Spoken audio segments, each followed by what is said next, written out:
Ladies and gentlemen, please welcome Sabah Mukhtar.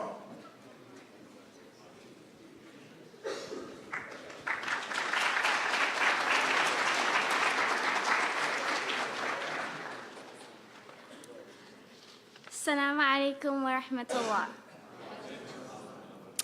May the peace and mercy of God be with you. My name is Sabah Mukhtar, a biology major on a pre-medical track at the University of Maryland, Baltimore County, with the aspirations to serve our underserved population. In these uncertain times, some of us might find ourselves doubting where we fit in this society. Personally, this visit by our president is an affirmation to all Muslims we are just as American as any other. It's a gesture that invites inclusiveness of all faiths and color. More importantly, it's an assurance for the Muslim American kids constantly bombarded by anti-Islamic rhetoric that they belong. Fortunately, I've had personal interactions that have allowed me to reach a much different perspective than what is normally portrayed on the media. When most see this piece of cloth on my head, I don't automatically get deemed terrorist. Rather, most see me as an individual. My experiences have taught me that most are accepting and believe, regardless of faith, color, or gender, we are all Americans, and as such, we are all obligated to uphold the rights of every individual. Connecting with my community here at ISB allowed me to form my Muslim identity. My journey to where I am today started the first day I decided to wear my hijab as a junior in Pikesville High. I was so nervous to walk down the streets to my bus stop thinking, what will my friends think, that I'm a terrorist? While I did receive a few remarks as such, most were reassuring, like Jake from my bus stop, who nodded at that thing on my head and said, hey, that's pretty cool. Never did I feel as though I wasn't part of the community. I was just as American and just another high schooler. And assertions as such are what gave me the confidence to be who I am today. And I strongly believe to a lot of Muslims out there, the appearance of our president in our local mosque today does exactly just that.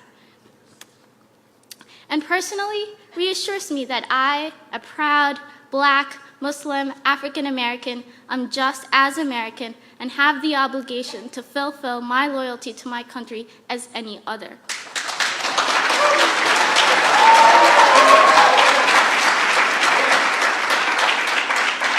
So thank you, Mr. President, for this historic visit that will serve to inspire every American to engage in the work of building bridges across communities.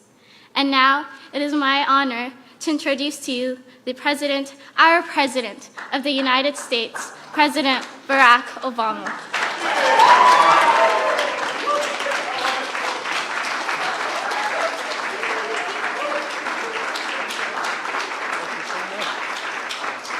Please be seated.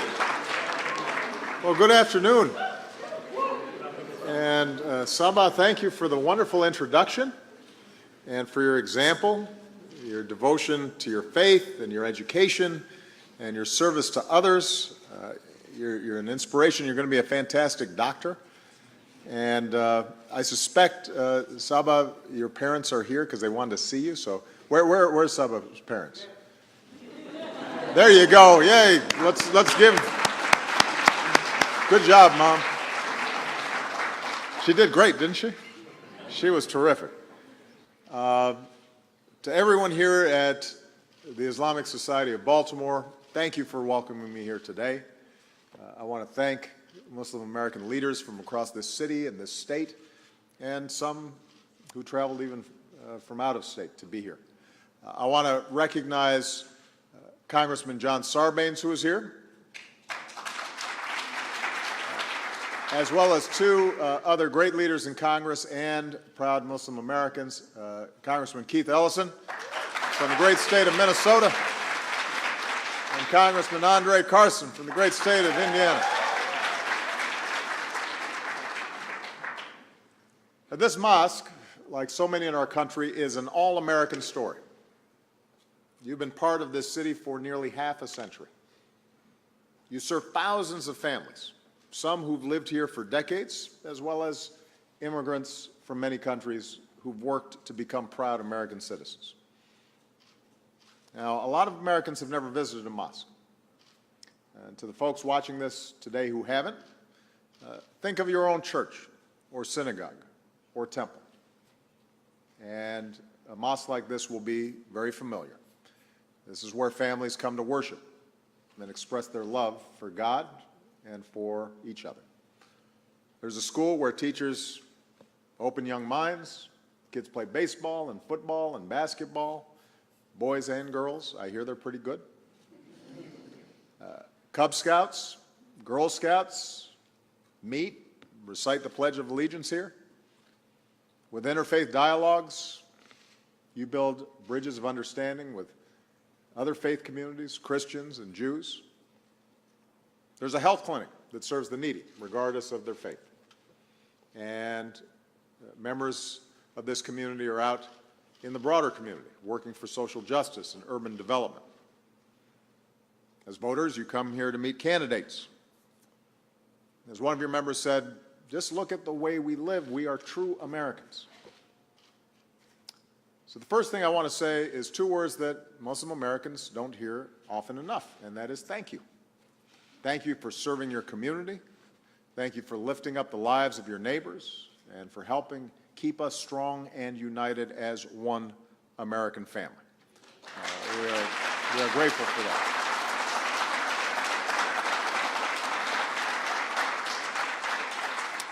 Now, this brings me to the other reason I wanted to come here today. I know that in Muslim communities across our country, this is a time of concern and, frankly, a time of some fear. Like all Americans, you're worried about the threat of terrorism. But on top of that, as Muslim Americans, you also have another concern, and that is your entire community so often is targeted or blamed for the violent acts of the very few. The Muslim American community remains relatively small, so several million people in this country, and as a result, most Americans don't necessarily know, or at least don't know that they know, a Muslim personally. And as a result, many only hear about Muslims and Islam from the news after an act of terrorism, or in distorted media portrayals in TV or film, all of which gives this hugely distorted impression.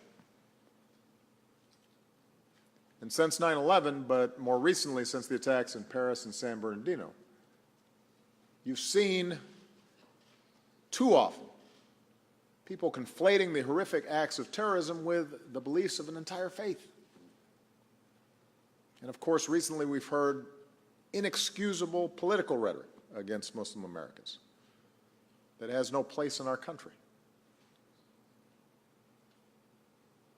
No surprise, then, that threats and harassment of Muslim Americans have surged. Here at this mosque, twice last year, threats were made against your children. Around the country, women wearing the hijab, just like Saba, have been targeted. We've seen children bullied. We've seen mosques vandalized. Sikh Americans and others who are perceived to be Muslims have been targeted as well.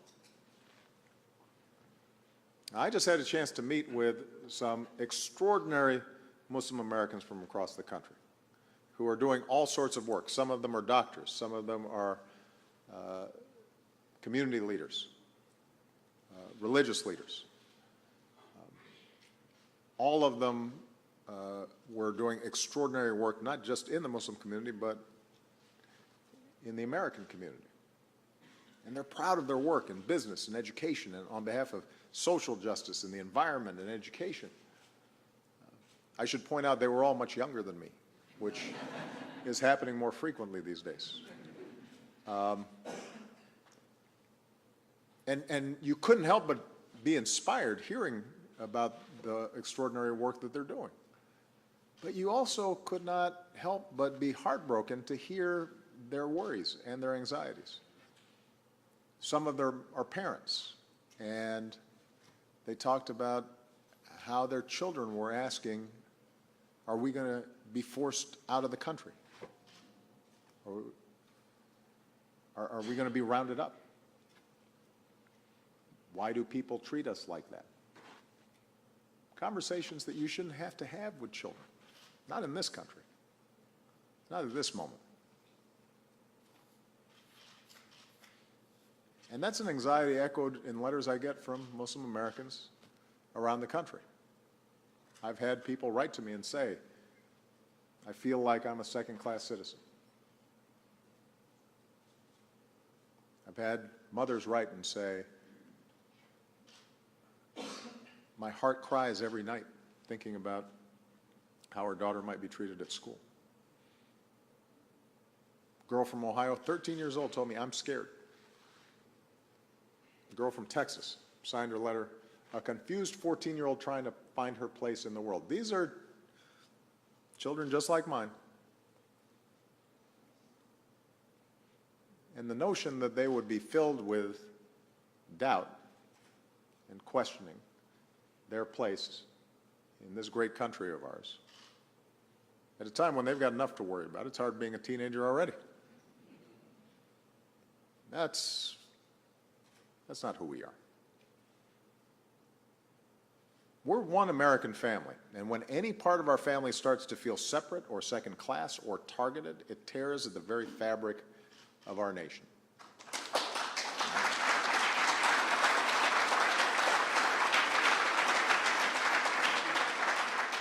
It's a challenge to our values, and that means we have much work to do. We've got to tackle this head on. We have to be honest and clear about it, and we have to speak out. This is a moment when, as Americans, we have to truly listen to each other and learn from each other. And I believe it has to begin with a common understanding of some basic facts. And you know, I express these facts, although they'd be obvious to many of the people in this place, because unfortunately it's not facts that are communicated on a regular basis through our media. So let's start with this fact. For more than 1,000 years, people have been drawn to Islam's message of peace. And the very word itself, Islam, comes from salam, peace. The standard greeting is, Assalamu alaikum, peace be upon you. And like so many faiths, Islam is rooted in a commitment to compassion and mercy and justice and charity. Whoever wants to enter paradise, the Prophet Muhammad taught, let him treat people the way he would love to be treated.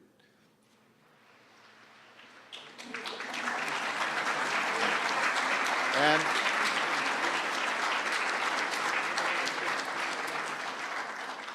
for Christians like myself, I'm assuming that sounds familiar. The world's 1.6 billion Muslims are as diverse as humanity itself. They are Arabs and Africans. They're from Latin America to Southeast Asia, Brazilians, Nigerians, Bangladeshis, Indonesians. They are white and brown and black. There's a large African American Muslim community. That diversity is represented here today. A 14-year-old boy in Texas who's Muslim spoke for many when he wrote to me and said, we just want to live in peace. So here's another fact. Islam has always been part of America.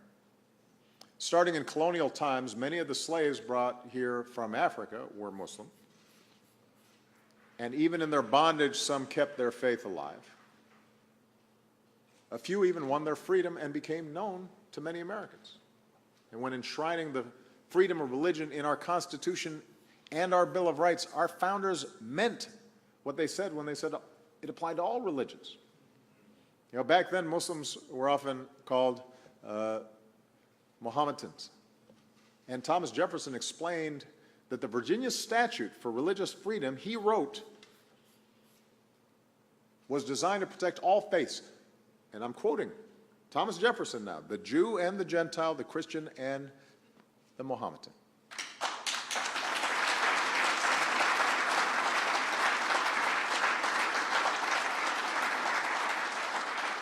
Jefferson and John Adams had their own copies of the Quran. Benjamin Franklin wrote that even if the Mufti of Constantinople were to send a missionary to preach to us, he would find a pulpit at his service.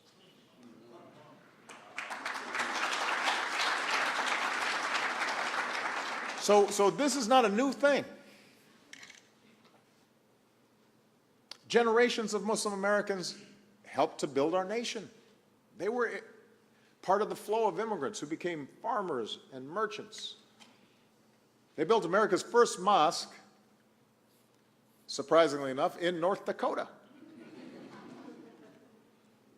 America's oldest surviving mosque is in Iowa. The first Islamic center in New York City was built in the 1890s. Muslim Americans worked on Henry Ford's assembly line, cranking out cars. A Muslim American designed the skyscrapers of Chicago. In 1957, when dedicating the Islamic Center in Washington, D.C., President Eisenhower said, "I should like to assure you, my Islamic friends, that under the American Constitution and in American hearts, this place of worship is just as welcome as any other religion."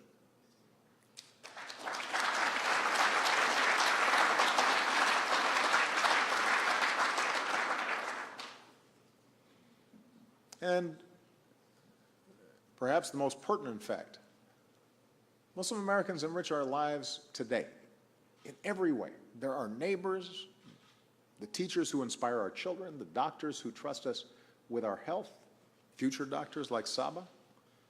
They're scientists who win Nobel Prizes, young entrepreneurs who are creating new technologies that we use all the time. They're the sports heroes we cheer for, like Muhammad Ali and Kareem Abdul-Jabbar, Hakeem Olajuwon. And by the way, when Team USA marches into the next Olympics, one of the Americans waving the red, white, and blue will be a fencing champion wearing her hijab. Ibtihad Muhammad, who is here today, stand up. Come on, let me... There you go.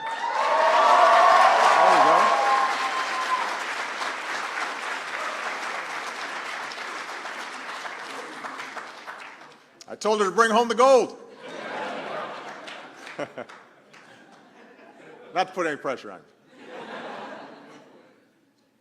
Muslim Americans keep us safe. They're our police and our firefighters. They're in Homeland Security, in our intelligence community. They serve honorably in our armed forces, meaning they fight and bleed and die for our freedom. Some rest in Arlington National Cemetery.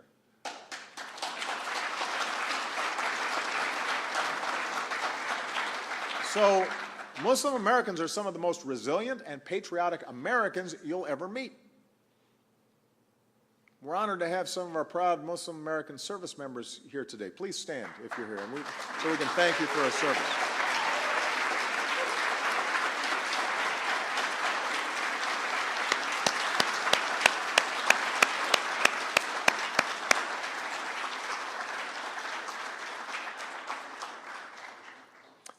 So part of the reason I want to lay out these facts is because in the discussions that I was having with these incredibly accomplished young people, they were pointing out that so often they felt invisible, and part of what we have to do is to lift up the contributions of the Muslim American community, not when there's a problem, but all the time. Our television shows should have some Muslim characters that are unrelated to national security, right? Because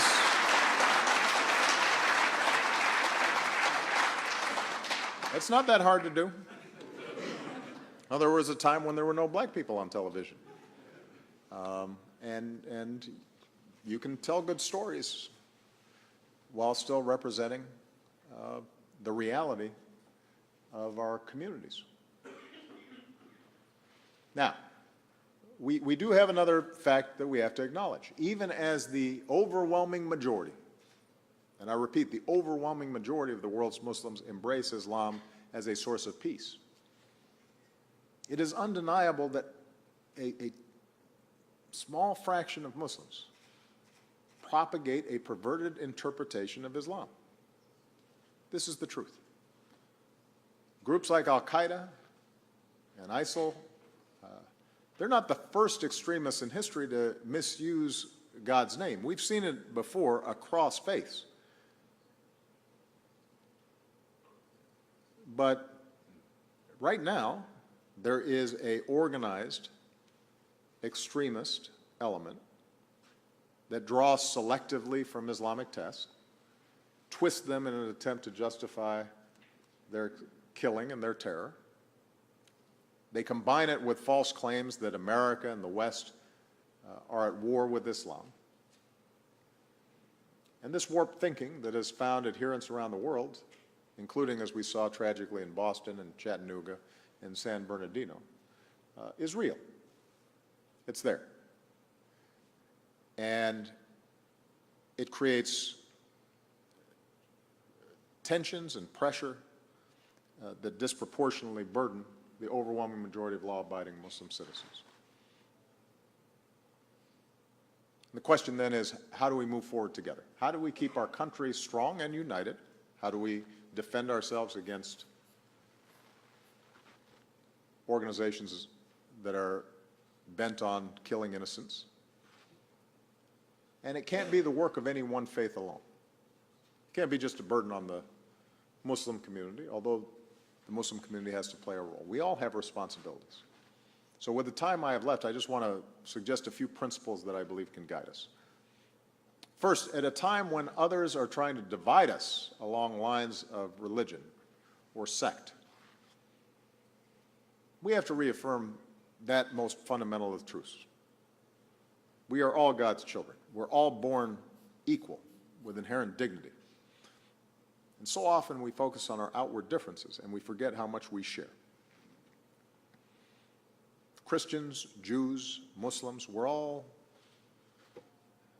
under our faiths, descendants of Abraham. So mere tolerance of different religions is not enough. Our faiths summon us to embrace our common humanity. O mankind, the Quran teaches, we have made you peoples and tribes that you may know one another.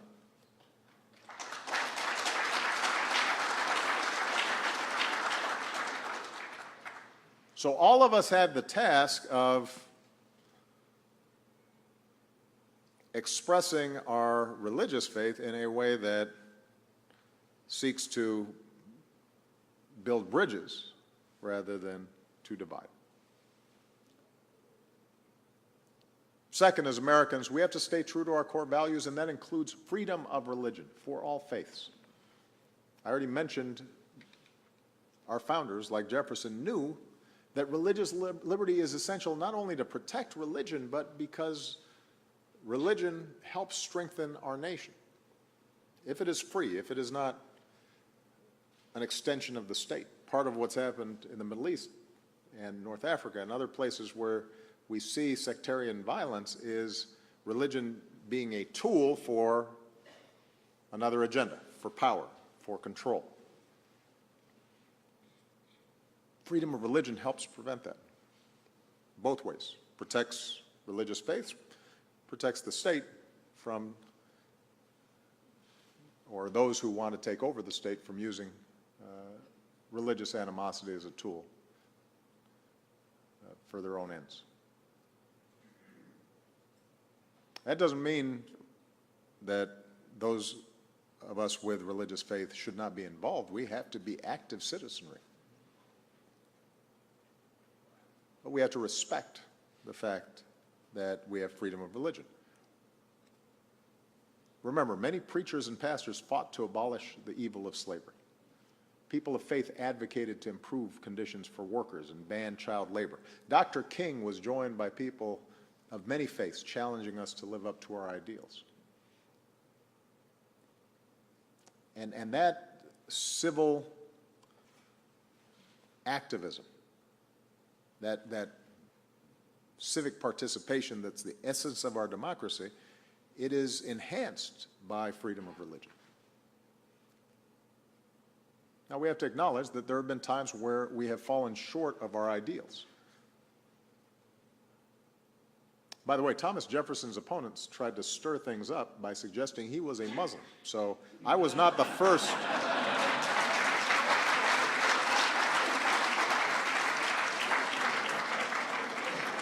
No, it's true. It's true. Look it up. I'm in good company. But it hasn't just been attacks of that sort that have been used. Mormon communities have been attacked throughout our history. Catholics, including most prominently JFK, John F. Kennedy, when he ran for president, was accused of being disloyal. There was a suggestion that he would be taking orders from the Pope as opposed to upholding his constitutional duties.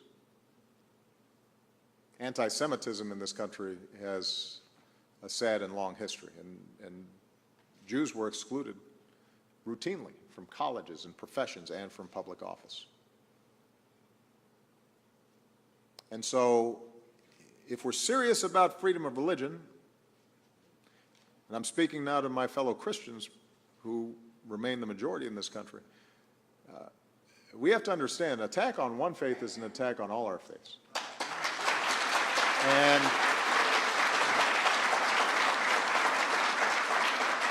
And when any religious group is targeted, we all have a responsibility to speak up. And we have to reject a politics that seeks to manipulate prejudice or bias and targets people because of religion. We've got to make sure that hate crimes are punished and that the civil rights of all Americans are upheld.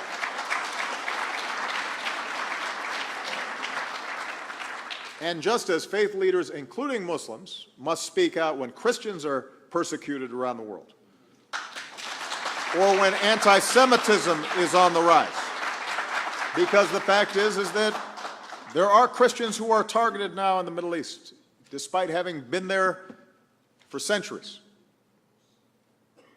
And there are Jews who've lived in places like France for centuries, who now feel obliged to leave because they feel themselves under assault, sometimes by Muslims. We have to be consistent in condemning hateful rhetoric and violence against everyone, and that includes against Muslims here in the United States of America. So, none of us can be silent. We can't be bystanders to bigotry. And together we've got to show that America truly protects all faiths.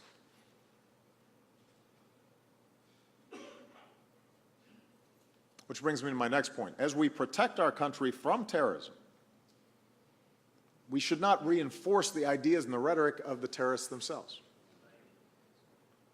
I often hear it said that we need moral clarity in this fight. And the suggestion is somehow that if I would simply say these are all Islamic terrorists, then we would actually have solved the problem by now, apparently. Well, I agree we actually do need moral clarity. Let's have some moral clarity. Groups like ISIL are desperate for legitimacy. They try to portray themselves as religious leaders and holy warriors who speak for Islam. I refuse to give them legitimacy. We must never give them that legitimacy.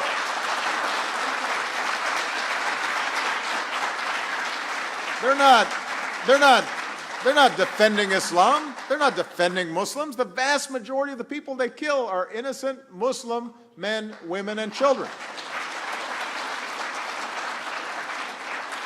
And by the way, the notion that America's at war with Islam ignores the fact that the world's religions are a part of who we are. We can't be at war with any other religion because the world's religions are a part of the very fabric of the United States, our national character.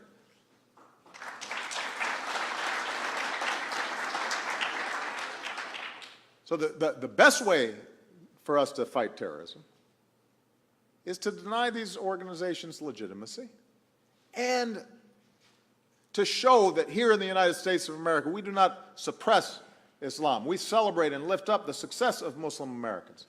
That's how we show the lie that they're trying to propagate. We shouldn't play into terrorist propaganda. And we can't suggest that Islam itself is at the root of the problem. That betrays our values.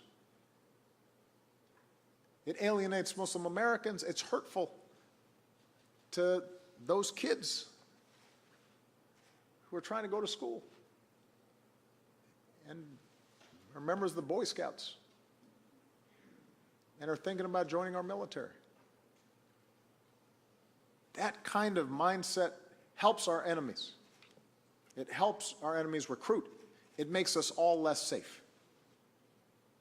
So let's be clear about that.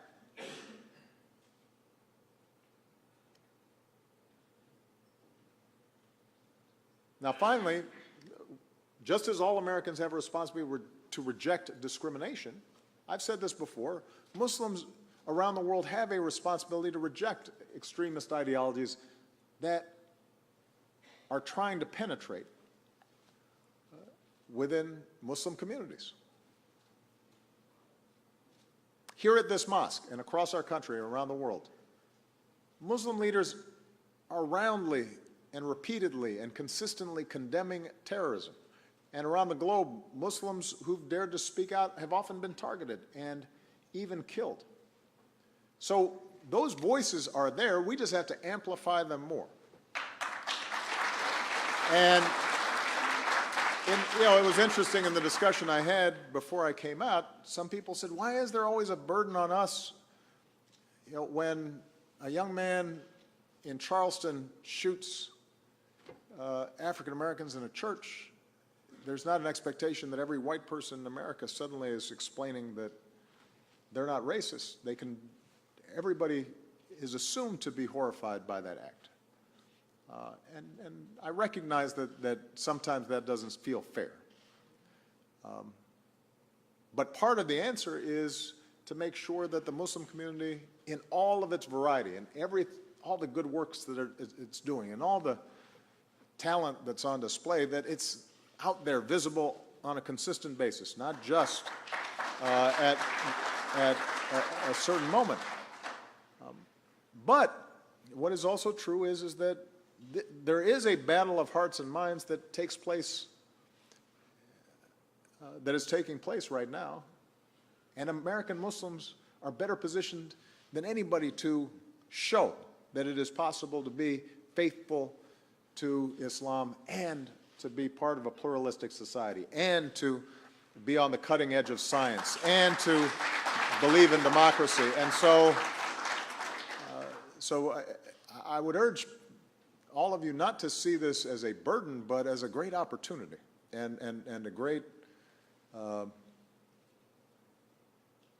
privilege to show who you are. To use a little Christian expression, let your light shine. Because when you do, you'll make clear that this is not a clash of civilizations between the West and Islam.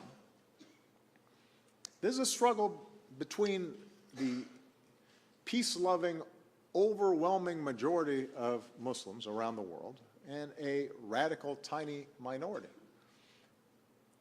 And ultimately, I'm confident that the overwhelming majority will win that battle. Muslims will decide the future of your faith, and I'm confident in the direction that it will go. But across the Islamic world, influential voices should consistently speak out with an affirmative vision of their faith. And it's happening.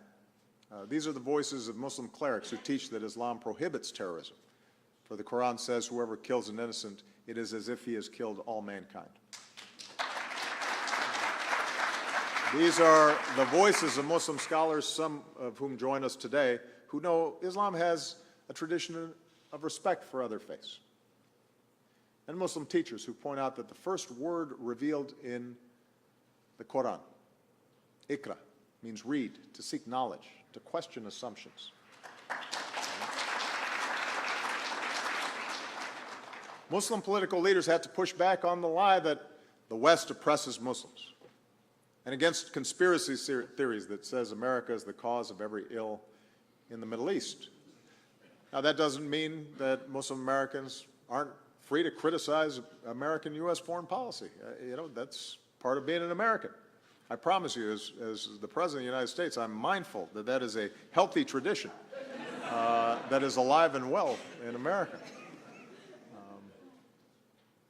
But like leaders everywhere, these leaders have been offering and need to continue to offer a positive vision for progress. And that includes political and economic progress.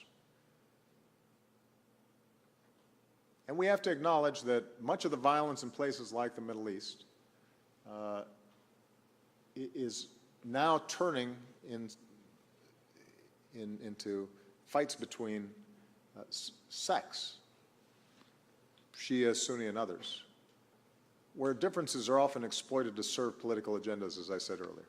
And this bloodshed is destroying Muslim families and communities, and there has to be global pressure to have the vision and the courage to end this kind of thinking and this approach to organizing political power.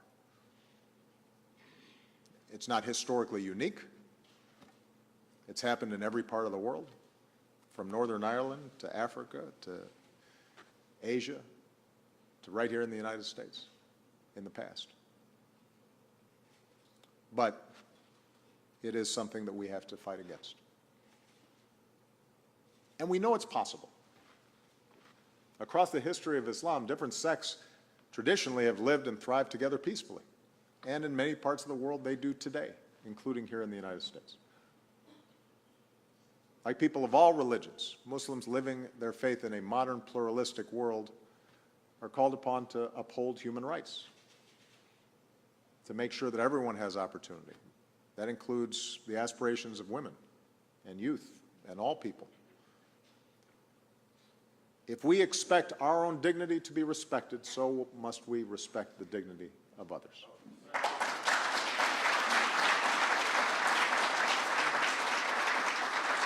So let me conclude by saying that as Muslim communities stand up for the future that you believe in, that you exhibit in your daily lives, as you teach your children,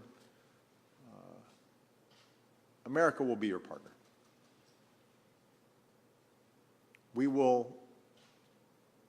I will do everything I can to lift up the multiplicity of Muslim voices that promote pluralism and peace.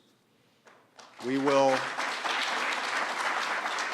continue to reach out to young Muslims around the world, empowering them with science and technology and entrepreneurship so that they can pursue their God-given potential and help build up their communities and provide opportunity.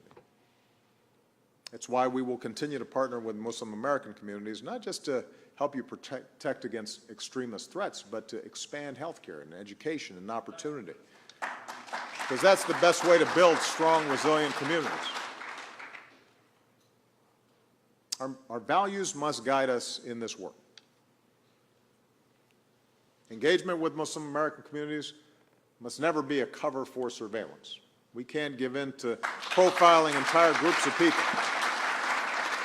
There's no one single profile of terrorists. We can't securitize our entire relationship with Muslim Americans. We can't deal with you solely through the prism of law enforcement. We've got to build trust and mutual respect. That's how we'll keep our communities strong and our communities united. Now, as I was in discussion with the young people before I came in here, I said, this will be a process. Law enforcement has a tough job. Some of these groups are specifically trying to target Muslim youth. We're going to have to be partners in this process. There will be times where the relationship is clumsy or mishandled. But I want you to know that from the President to the FBI Director to everybody in law enforcement, my directive and their understanding is that this is something we have to do together. And if we don't do it well, then we're actually not making ourselves safer. We're making ourselves less safe. And I want to speak directly to the young people who may be listening. You know, in our lives, we all have many identities. We are sons and daughters and brothers and sisters. We're classmates. We're Cub Scout troop members. We're followers of our faith. We're citizens of our country. And today, there are voices in this world, particularly over the internet, who are constantly claiming that you have to choose between your identities. As a Muslim, for example, or an American, do not believe them. If you're ever wondering whether you fit in here, let me say it as clearly as I can. As President of the United States, you fit in here, right here. You're right where you belong. You're part of America, too.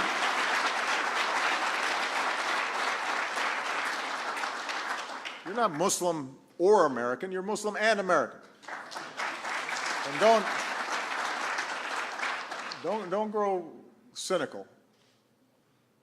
Don't respond to ignorance by embracing a worldview that suggests you must choose between your faith and your patriotism.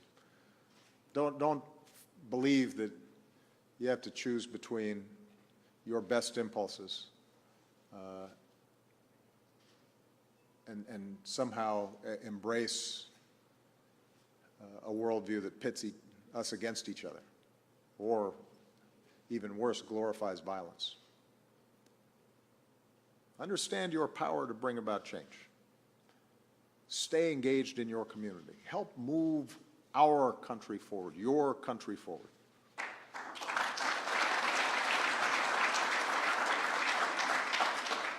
We are blessed to live in a nation where even if we sometimes stumble, even if we sometimes fall short, we never stop striving for our ideals. We keep moving closer to that more perfect union. We're a country where if you work hard and if you play by the rules, you can ultimately make it, no matter who you are or how you pray. It may not always start off even in the race, but here more than any place else, there is the opportunity to run that race. And as we go forward, I want every Muslim American to remember you are not alone. Your fellow Americans stand with you, just as Saba described her friends after she decided that she was going to start wearing a hijab. That's not unusual. Because just as so often we only hear about Muslims after a terrorist attack, so often we only hear about America's response to Muslims after a hate crime has happened. And we don't always hear about the extraordinary respect and love and community that so many Americans feel. I'm thinking about the 7-year-old boy in Texas who emptied his piggy bank to help a mosque that had been vandalized.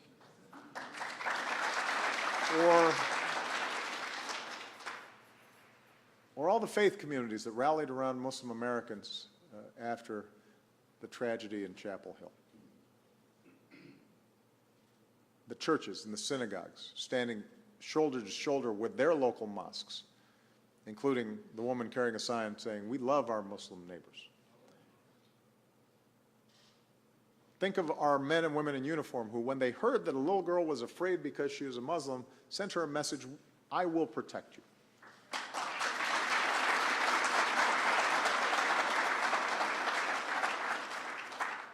I want every American to remember how Muslim communities are standing up for others as well. Because right now, as we speak, there are Muslims in Kenya who save Christians from terrorists, and Muslims who just met in Morocco to protect religious minorities, including Christians and Jews.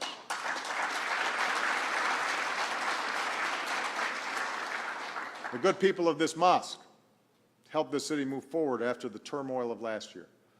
Muslim Americans across the country helped African American churches rebuild after arson. Remember the Muslim Americans in Boston who reached out to victims of the Marathon bombing. And the Muslim Americans across the country who raised money for the families of San Bernardino. The Muslim Americans in Chattanooga who honored our fallen service members, one of them saying, "In the name of God, the God of Abraham, Moses, Jesus, and Muhammad, God bless our fallen heroes."